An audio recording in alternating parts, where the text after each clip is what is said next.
Good to talk to you again. Yeah. We spoke a number of years ago. Yeah. Quickly, before we get on to the new album, how did you go with the last album, Dominion? And did you get to tour that? And did you get to finish a tour? Yeah, well, yes and no. We did get to tour, and we did a big tour in North America with Sabaton, and we did a really big tour in Europe as on our own as a headline. And we were don't want to say lucky, because it's so bad when you're talking about a pandemic, but we were fortunate enough to finish that European tour. I think 2 weeks before we went, like 2 weeks before everything shut down, basically. You know, so we got home on February 26th, maybe, or something like that. No, February 28th, I think. And then in the middle of March, the whole Europe started shutting down and everything was gone. So if we would have been a couple of weeks later, we wouldn't have been able to do it. So in that respect, we were fortunate, because we could actually finish the tour we had planned. It was a really successful tour for us too. So that helped, of course, to sort of tidy us over the next couple of years. You know, because it's been, you know, without shows, you lose a bit of your income. Quite a bit of it too. So yeah. How did that tour with Sabaton go? That must have been a biggie. It was cool as hell for us. We have been building in the US for a while, for a couple of years, and this they are of course bigger than we are, because they've been doing this for years before us. But once we the thing is, well, we wanted to, and this is every like special guest or support band or whatever. They want to reach out to a new audience that may like your music as well as the main act. And that was the whole deal. We got a lot of fans from that tour, because many people either had heard of us but never really listened to us, or maybe they never heard of us before. But every show, we got people coming up to us saying, I didn't like you guys before, but now I fucking love you. I know all your albums. And that was the whole point of the tour for us. Yeah, I mean, that's great. That's really cool to hear that. So that tour was really good for us in a lot of ways. Right, you did a tour, fortunate to get home in time, you know, finish the tour and before everything turned to shit. Did you take some time off, or did you settle down straight away to writing, you know, not knowing how long this is all going to be, you know, crap? How did it go? So initially when we in March, when things because we had to cancel 2 shows in March, at the end of March, so we had that planned, and then some more shows, and then the festival started to be in jeopardy. But initially I thought, you know, March, April, by May they're probably having this under control, and by June things should be good again. That was my initial reaction. What did I know, right? But yeah, so once we got home, I was a little bit tired of all the touring, all the traveling. So I felt, okay, I'm going to treat this as a holiday, you know, an unexpected vacation or break from having to travel all the time. I did not complain in the early days because of that. And once summer rolled around, I realized it's not going to be a summer either without the festivals are all postponing or canceling, whatever. Then I thought, okay, because I like to try to think, in every negative situation, there's at least partially positive stuff. So I tried to look at it from the most positive point of view I could, which was the fact that I got to spend an uninterrupted Swedish summer together with my family. That was absolutely fantastic. So I enjoyed the hell out of that summer. I kept writing songs. I had been writing songs for a while. I kept writing when I got home.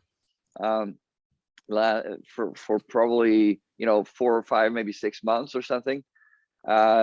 Just because when I'm in a good mood, when I am happy and content, I write good music. That's generally how it goes for me. So I was in a good place then. But once summer sort of got close to ending, you got into September, October, you realize that everything else is canceled also, and now the future is looking quite dark right now. That was a difficult time. The wave of sort of euphoria and positivism I was on sort of ended at that time. Yeah. But I got a lot of good stuff done. So I had maybe 2 songs left to finish for the album at that point. So even if it took longer to finish the songs, it took a lot longer to find the inspiration. There was a lot of weeks where that just passed you by because you didn't have anything going on really. Yeah. But that worked as well because I was so far ahead in my songwriting, so I didn't have to rely on coming up with a bunch of new stuff. I just had to fix or finish a couple of songs, and that's it. So that was good because I know Joachim said the same thing when I talked to him about lyrics and melodies and stuff. And he said it's really, really difficult to find the inspiration and that because you create stuff out of a positive feeling, like a great feeling, like now let's do something great. And if you have no future at the moment, at least professionally, it's kind of difficult to find that urge. But we managed to get through it, and I think it turned out really well in the end, even though it was a bit hard for a while there. Turned out pretty good in the end. I think that's the understatement of the year. It's dinner time now. I got the album available to me this morning, and I've listened to it twice today, and it's really good, man. You should be really proud of that. So how did Thank you very much. How did it all come together? Did like how close geographically are you and the rest of the guys? We're two people here in or around Gothenburg, which is kind of our hometown. Yeah. But since we have exchanged a couple of members, and Joachim also moved to Stockholm, which is the capital of Sweden, about 500 kilometers from here. So it's not next door, but it's also not you can drive there in a day or in a morning or whatever. It takes 4 or 5 hours to drive, so it's kind of fun. So it was okay, but this recording was the first time that I can remember that all 5 members were never present at the same time. Because of the pandemic, obviously. Yeah. But yeah, exactly. But it worked out too. I mean, for the most part, we were 2 people, maybe 3, and it worked out as well. It's like it was strange in a way, but we all kept our mind on the prize, or eye on the prize is what you say, I think, in English, right?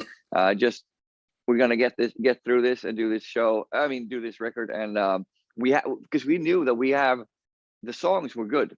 We just didn't rehearse any, but everybody practiced at home, listened to them, and got into the mood and everything. So this was in a lot of ways the same as recording any other album, just slight differences. How long did it take? Did the process take longer once you sort of set into it than previous albums, or did you knock it off quicker? Did you have longer? Did you have too much time? We had a lot of time, but we tried to turn that into a positive as well. Because the drums generally take 3 to 5 days. Like it depends a little bit, but that's how it goes.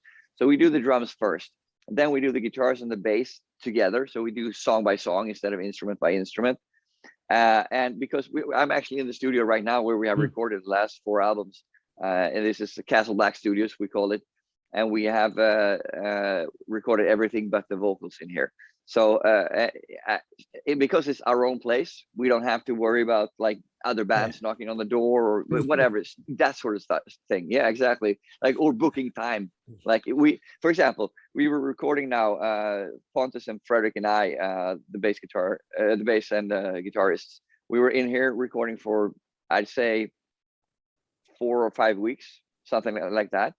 Maybe 6 weeks, but we took a lot of breaks. Like Pontus lives in Stockholm, so he had to go home. Or it's like the first weekend, he said, "I got to go home on Friday. I'll be back on Monday," and then we start again. Where okay, sure, and that meant that because this is on my property, the studio, so I walk 50 meters. I'm in my house. And that's I love to have it that way. Joachim, for example, cannot work that way at all, but I love to have it that way. And so once Pontus left, Fredrik went home also. I went in, and we all did this. We just unplugged from the studio for two days, and then came back on Monday morning. We didn't even think about it, talk about it, nothing. Monday morning, everybody was ready to go, ready to kick some ass in the studio, and that was a positive effect of having so much time. that we actually could. I don't know if we would have reasoned this or done things this way, let's say 20 years ago when we were younger and more green. But because we are mature, this is our 12th studio album, we kind of know what we have to do and what we must not do and stuff, that we kind of figured out by now, what works and what won't work for us. So a deadline that's far away in the future can create problems. Absolutely. It can be like you think you have all this time and all of a sudden you have no time anymore. That happens to us too. But with this album, I was adamant that we start recording to the drums in March already, because I wanted to have that space for the songs to sort of simmer a little bit, and for us to get a taste, to taste them a little bit, just to make sure that they were as good as they possibly could be. And that's what we did over the summer. And also with the relaxed recording, you got a lot of time to listen to the stuff you've done, and everything. It was never any pressure. Like it was the most stressless recording we've ever done. Yeah, just on that, did you ever have a song like pretty much done and listen to it back and think, oh, we should have done that different? Did you change anything that way? Not really. There was one song I had to redo once or twice because my guitar, something happened with the volume knob, so it didn't. For half of the song it put out 100%. For the rest of the song it put out 50 or 60%. We didn't notice when we were recording. We didn't hear it until afterwards. You can see the signal go, what the fuck is that? Because the signal was so much lower than the other one. And then it figured out it was my guitar. So then I had to redo that song. But that was just because of a technical malfunction. It was not because we realized something was off. And that has to do a lot with, we don't write anything in the studio. We don't, nothing, when we start recording, nothing is half finished. Everything is worked out exactly the way I want it. I've tried many different ways of doing things. I tried approaches and angles and shit. So we don't really need to do that in the studio. I already have tried and found what I think is best for the song. And since I write most of the music, that's the way I like to do things. That's just the way it is. Any stories behind any of these songs that you want to tell us about? Where did you get some of the ideas from? Yeah, sure.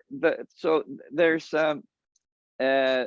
the first song, Brotherhood. I wrote that on tour, actually. We did a North American tour with Flotsam and Jetsam as support in the summer of 2018. Yeah, I figure like that. Super great guys. We had so much fun on that tour. It was a really cool tour. You heard their last album, Blood in the Water? I love it. I love the last two ones that they've done. It's awesome, great, awesome stuff. Anyway, carry on. So we were on this tour, and it was a really good tour, and I was in a really good mood. And I just started writing songs on the road, because previously I need to be home to do this. I need to be calm, relaxed. I don't have to, worry about anything else. But I decided to try to write stuff when I actually had the inspiration, as opposed to waiting until I got home and could sort of try to take advantage, because by then the inspiration was usually gone anyway. So when I had we're on tour, this was in Cleveland. I remember this because I came up with something. I recorded it on my computer in Pro Tools, the music program that I use. And then when you save, you need to name the session something. And of course I didn't have a song title. I didn't know what I was going to call the song. But I do this sometimes because I don't want to name it something that could be the title later on. I just want to have some bullshit, and then we go with that. So we were in Cleveland, so I named it Hello Cleveland, obviously, from Spinal Tap. When I say this in interviews, I always check out what the other guy's reaction is. Not everybody, most people have heard about Spinal Tap, but not everybody. So sometimes I feel need to explain, but obviously not to you. As soon as you said Cleveland, that's the first thing I thought. Yeah, okay, you figure that, yeah. I mean, everybody who has seen the movie goes there right away in your mind. So that song was called Hello Cleveland for the longest time. Joachim even wrote the lyrics before. He couldn't come up with a good song title. So and this is one of the things that has been working so well between me and him the last couple of years. We have a great back and forth. So when I can send a song like Too Old to Die Young, I wasn't finished, but I was like half finished, whatever, maybe 60%. I sent it to him because I didn't know, can we have this on the album? What do you think about the song? And I got great feedback back. So we ended up finishing it and putting it on the album. For this, it was the other way around. He sent me the lyrics, and I don't have any song title. I can't come up with a great song title. What do you have? And I read these lyrics, and I had this. It was initially Brotherhood of something. I don't remember what it was now, but Brotherhood of whatever. And I sent this to Joachim just as an idea. What do if use it if you want, you know. And then he said, "What about if you take the rest off and just put it Brotherhood?" And then he wrote the lyrics for that. He just incorporated into the lyrics, or maybe Brotherhood was already in the lyrics. I don't remember that now. But anyway, that's how it worked. Anyway, so that song is very special, and this song was also written before the recordings for our previous album, Dominion. So this could have ended up on that album, but I decided not to put it there because, first of all, we were almost done with the songwriting. I had almost all of the songs, and everything was sort of laid out. So if I put Brotherhood on that album, it would be an afterthought more than anything else. You know, it would just come as at the end. Nobody would care about it. Yeah, disrupt the flow of the album, maybe. Possibly too. Yeah. So I knew this is a special song. I need to give this song a chance to blossom, because I felt right away that sometimes you have that feeling that this song can be something, you know. So that was part of the reason for holding it back and then pushing it to the next album. And in hindsight, I think I made the right decision, because I mean, ended up on the first song in the album. It's going to be the next single coming out next week and stuff. So it was now it finally got the moment in the spotlight that I thought it deserved, basically. Excellent. I tell you what, when I looked at the song titles, the first one that jumped out at me was Too Old to Die Young, being an older fellow myself. Tell us about that one. Yeah, so that was the one I was a little bit unsure how to approach the song, because I had like the ideas and everything, but I was unsure if that was going to fit with the other stuff that we written. And I sent it to Joachim, and he said, "No, go ahead. It's going to be great." And okay, trust your judgment as well. And so I did finish it, and the song title obviously is. I mean, we're all three of the band members are now more than 50 years old. So we kind of, you know, I've been doing this for more than half my life with HammerFall. It's kind of ridiculous, but that's the way it is. Yeah. So even if we all die in a plane crash or whatever, we're not going to die young. Whatever, nothing we can change. We are too old to die young, but that doesn't mean that all the stuff that we have accomplished and all the stuff that we can accomplish is bullshit. You know, we absolutely feel like we're going somewhere. We've done some great stuff, but we also have great stuff to do. And that's what that song title represents to me. Excellent. Now, potential tour. What's the deal? Is anything planned? Is anything likely to be planned? How are the summers looking? Have we got the summer's actually looking a lot more positive? More positive. Summer's looking good, actually, due to the fact that Europe, not all of Europe, but many countries, Sweden included, have released all the restrictions. They did this like 2 weeks ago.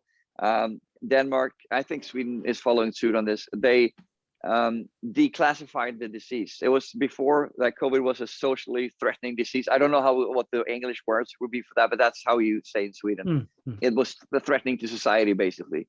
And so now they lifted all the restrictions and downgraded it to just on the level of a flu, kind of like a bad flu or something, which is kind of weird because it still kills people. You know, people die every day from this, even here. But I guess that's what they have decided to do now. So that means also that most countries will probably, unless they have managed the pandemic terribly, because then they might be lagging behind. But I think that what's it called, the Omicron variant was very the symptoms were milder, a lot milder. They still kill, but they were still a lot milder for most people. so that most people, and it was so infectious that most people got it. Everybody who went back to school, I mean, everybody who had kids who went back to school in the second week of January basically got it. That's the way it happened. So now I think they feel that most people have it, and now we can open up, which means good things for the summer, of course. Yeah. So still fingers crossed, but you know.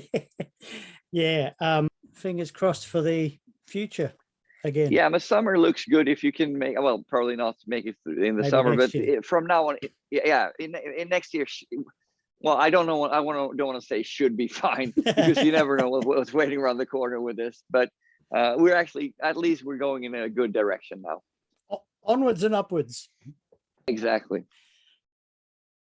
Yeah, excellent. Hey, Oscar, thanks so much for joining me today. Excellent album. Excellent album, thank man. you very much. Thanks for having me. I'm glad you like it. Oh, great to have you on. Really good luck with the album. Hope you get a tour. Hope you get a full tour, and hope it really goes well for you. Yes. Oh, so one do thing. I. Thank you very much for that. Before we go, yes. Horns, please, up in the camera. Oh, come on, close. Come on, in. Come on. That's the best post I can do at the moment. I think still early in the morning. All right. Hey, thanks for joining me, man. Good luck. Yeah, no worries. Yeah, thanks for having me. See you, Take man. care. Bye.